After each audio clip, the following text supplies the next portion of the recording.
सिर्फ एक ही बात, आरएलपी का झंडा 11 बजे से उन्होंने माहौल खराब करके रखा। टिकट किसको दे, जो भी पार्टी टिकट देगी, हम सारे जो टिकट मांगने वाले सब मिलके चुनाव लड़े। समाज का मेला था, हमारे लोक देवता तेजाजी महाराज का मेला था। वहाँ कोई राजनीति की ऐसी बात नहीं थी। एक ही बात, जिंदाबाद बेनीवाल जिंदाबाद। वो झंडे ले रहे थे, सारे बच्चे आके सारे बच्चों को समझाया भाई ऐसे क्यों करो। तो बच्चा को, मेरे को समझ भी नहीं आई बच्चा क्या चाहता है। तो हम तो कोई ऐसी ही नहीं तो कोई भाषण दे या तो कोई बोले, कोई गलत बयानबाजी करे तो कोई ऐतराज हो।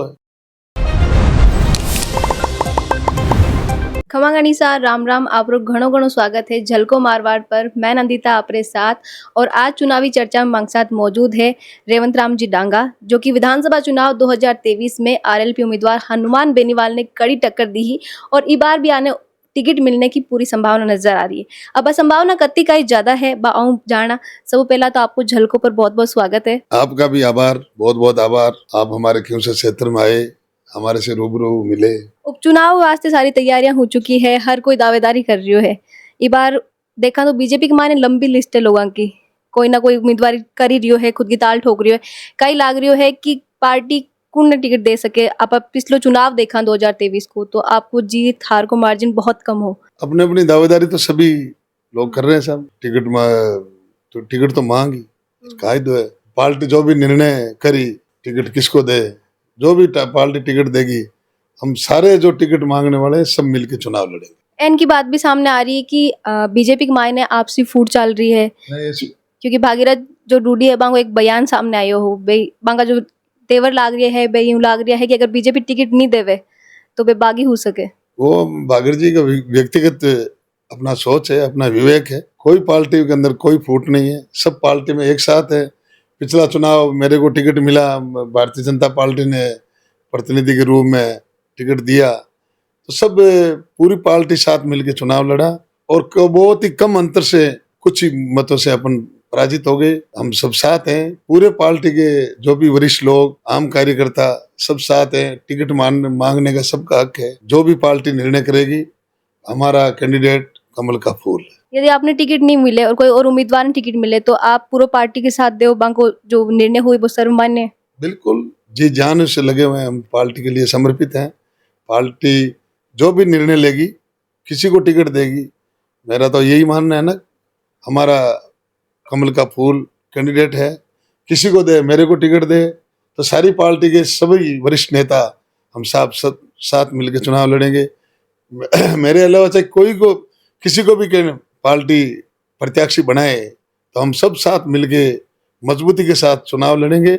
और इस बार खिंवसर में भारतीय जनता पार्टी कमल खिलेगा और हमारी सरकार में भागीदारी रहेगी। यदि जनता आपने मौको देवे, आपने चुनकर विधानसभा भेजे, तो आपकी प्राथमिकता कहीं रही खिंवसर विधानसभा में, जो आपने अभी तक कमी लाग रही है, जो कार्य आप करवाना चाहो? हमारे खिंवसर ग्रामीण क्षेत्र जो दूर दराज से बहुत ही लंबा क्षेत्र है, यहाँ हमारे खिंवसर के आसपास लंबा क्षेत्र में जो खनिज का लाइमस्टोन है, सीमेंट ग्रेड है, तो हमारी पहली प्राथमिकता तो यह है हमारे किसानों का हित कैसे हो। जो बड़ी छोटी छोटी लीजें आम किसान को 5 बीघा 7 बीघा, हर किसान को उनकी प्रायोरिटी के अनुसार उनको लीज पट्टा दे दे, ताकि वो किसान अपना रोजगार चला सके और सरकार को भी रेवेन्यू मिले। हाल ही में जो खरनाल में मेड़ो भरी जो हो, बट जो मंच पर हुई हो वो सबने ध्यान है, तो भी के पीछे आपने कहीं लागे कि बट राजनीतिकरण करने की कोशिश करी गई। वो तो हमारा समाज की बात थी,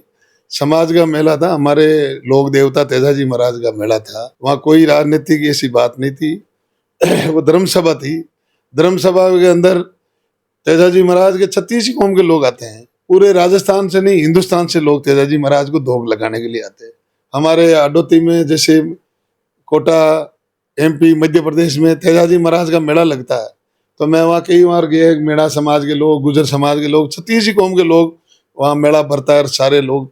तो वहाँ एक आस्था का प्रतीक धर्म सभा थी, और वहाँ हमारी समाज के बच्चे बाहर से कोई आए हुए थे, तो उन्होंने कुछ ऐसी राजनीतिक टाइप वो आरएलपी के झंडे लगाए, उस सभा में बैठे थे। वो पिछले 2-3 साल से परिपाटी ऐसी हो गई। वो जो तेजादशमी थी, वो धर्म सभा, और वो दिन तो ऐसा था कि समाज के प्रति, सर्व समाज के प्रति वहाँ एक जाजम पे बैठ के सब लोगों को मंथन करना कि हमारा समाज, हमारे सभी छत्तीस कौम के ग्रामीण क्षेत्र में रहने वाले भाई आगे कैसे बढ़े, शिक्षा का विस्तार कैसे हो, हमारा आपस का भाईचारा कैसे हो, उस बात पे मंथन करने का उस दिन था। तेजाजी महाराज का जो आस्था थी, लोगों की भावना ये थी। और उनके विपरीत हमारे कुछ बच्चे ऐसे ही माहौल उन खराब किया, वो आपने देखा ही है।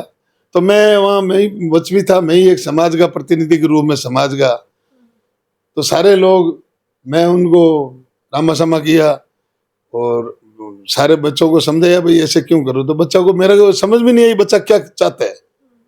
तो हम तो कोई ऐसी तो ही नहीं तो कोई भाषण दे या तो कोई बोले, कोई गलत बयानबाजी करे तो कोई ऐतराज हो कि भाई आप गलत बोलो डबोर। वहां तो कोई स्पीच नहीं दे रहा था, नहीं तो कोई मैं दे रहा था, नहीं कोई दूसरा दे रहा था। और भी हमारे कई वरिष्ठ लोग आए हुए थे जो रिटायरमेंट अधिकारी थे, तो उनको भी हमने प्रयास किया उनको बुलाने का, उनको भी नहीं बोलने दिया। परिपाटी उनको रटी रुटाई बात थी। हमारे क्षेत्र के भी बच्चे नहीं थे, बच्चे जो जोधपुर जिले से, बाड़मेर जिले से या बीकानेर जिले से कुछ थे, तो कुछ पाली जिले से थे, कुछ जालौर जिले के थे, या हमारे बाहर के बच्चे थे। तो उनको अनुभव ही नहीं, 15, 16, 17, 18, 20 साल के बच्चे थे, युवा थे, उनको पता ही नहीं कि यहाँ धरातल पर क्या है, क्या क्या अपने समाज की। तेजाजी महाराज का आज मेला है और धर्म सभा है, तो इसमें अपन ये कर रहे हैं तो अच्छी बात नहीं है, तो उनको भी इतना पता नहीं। तो हम तो समझाने का प्रयास किया, वो बच्चे नहीं माने। ये वो घटनाक्रम ऐसा हुआ। तो दुर्भाग्य है हमारे समाज का।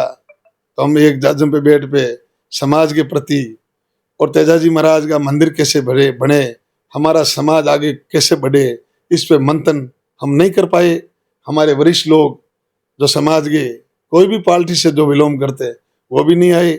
कई संत महात्मा वो भी यहाँ धर्म सभा में कभी आते थे, वो भी कई आए हुए थे, तो मंच पर आ नहीं पाए, क्यों वो ऐसा ही माहौल हो गया, तो वो भी नहीं आए। तो संत महात्मा भी आते, उनकी बातें भी हम सुनते, और समाज के वरिष्ठ लोग, राजनीतिक या वरिष्ठ कोई अधिकारी जो रिटायरमेंट, वो भी आते, अपना विचार रखते। तो सारे जो बात थी वो वहाँ जाजम पे बैठ के धर्म सभा में मंथन करने की, समाज सुधार की, समाज में कुरीति है उनको सुधारने का, हमारे बच्चे आगे पढ़ लिख के आगे कैसे बढ़े, उसके लिए बात थी। और उनका जो बच्चों का जो माहौल उसने ऐसा बिगाड़ा, ऐसा माहौल बिगड़ा, तो वहाँ कुछ हो नहीं पाया। हमें बहुत दुख है। तो इसमें हम सब सारे समाज के लोगों को मंथन करने की जरूरत है कि आगे ऐसे अपने तेजाजी महाराज की जो मेला लगे, जो धर्म सभा हो, शांतिपूर्ण से हो। एक जाजम पे सभी नेता, सभी संत, जो भी वरिष्ठ समाज के वरिष्ठ लोग हैं, सब लोग आए, एक जाजम पे बैठे और समाज आगे कैसे बढ़े, इस बात पे आगे मैं तेजाजी महाराज से यही कि तेजाजी महाराज हम सब पे आशीर्वाद रखे और हमारी भावना में प्रकट हुए, और हम आगे सब मिलजुल करके सारे समाज के, अन्य समाज को साथ लेके, सबको भी हम बुलाते हैं, सर्व समाज के लोग हम और हमारे समाज के लोग, वरिष्ठ लोग बैठ के आगे जो भी होगा अच्छा होगा। तेजाजी महाराज का आशीर्वाद हम सब पे, समाज पे, छत्तीस कौम के लोगों पे बना रहे। आरएलपी प्रमुख हनुमान बेनीवाल आरोप लगा रहा है कि शुरुआत बीजेपी की तरफ करी गई है। वो सारे मैडम जी सब लोगों को पता है, पूरा हिंदुस्तान देख रहा है क्या वहाँ हो रहा है, खड़नाड़ में क्या घटनाक्रम हो रहा है, कौन करा रहा है। मैं किसी का नाम, वो तो सारे सब सामने हैं। आरएलपी के झंडा ले रहे हैं। अब हमने बोल दो बीजेपी का झंडा, कांग्रेस का झंडा, बसपा का झंडा, कोई दूसरा झंडा नहीं, कोई दूसरी बात नहीं, सिर्फ एक ही बात, आरएलपी का झंडा। 11 बजों से उन्होंने माहौल खराब करके रखा। एक ही बात, जिंदाबाद बेनीवाल जिंदाबाद, वो झंडे ले रहे थे, सारे बच्चे आके बैठ गए। तो हमारे जो बुजुर्ग वरिष्ठ लोग जो आते हैं, धर्म सभा हमारी होती है बहुत अच्छे, 8-8 घंटा धर्म सभा चलती है। सुबह 10 बजे से लेकर के 6 बजे तक दौड़ चालू होती, तब तक हमारी धर्म सभा, तेजा गायन, सारे लोगों का मान सम्मान, पूरे राजस्थान से जो भी हमारे वरिष्ठ लोग, बुजुर्ग लोग आते हैं, वरिष्ठ नेता, वरिष्ठ समाज के वरिष्ठ नागरिक, उनका मान सम्मान भी हम करते, तेजा गायन भी होता, और सारे अच्छे आयोजन होता, उस दिन तो कुछ नहीं हुआ। एक ही उन्होंने 11 बजे उन्होंने माहौल बना के रखा, एक ही बात बना के रखी, जिंदाबाद जिंदाबाद। तो यहाँ उनको कोई टोकेंगे, बच्चे मानेंगे नहीं, आपस में उड़दंग रहेंगे और आपस में लड़ेंगे, अपन को कुछ बेनिफिट मिलेगा। ये हमारे सांसद महोदय का ये एक ही एजेंडा था कि हमें फायदा कैसे मिले। हमारी राजनीति जो है ये गलत है। मैं सांसद महोदय से यही है कि ऐसा नहीं करे, आइंदा से तेजा जी के प्रति आस्था रखे, समाज के प्रति आस्था रखे, 36 कौम के प्रति आस्था रखे, तभी हम एक जाजम पे बैठे, ये जो बच्चों को उकसाने वाला काम नहीं करे। एक काफी आपत्तिजनक बयान हनुमान बेनीवाल दिया है अनपढ़ वालों करके, तो भी पर कहीं के वो चाहो। अब साहब अनपढ़ तो कई ऐसे हैं जो हिंदुस्तान की पार्लियामेंट में जनता चुनती है, तो जनता योग्य समझती है, वही नेता होता है। लोकतंत्र में तो जनता सर्वोपरि है। मैं तो खुद 10वीं पास हूँ, उस टाइम में तो मैं तो मेरे हिसाब से तो पढ़ा हूँ।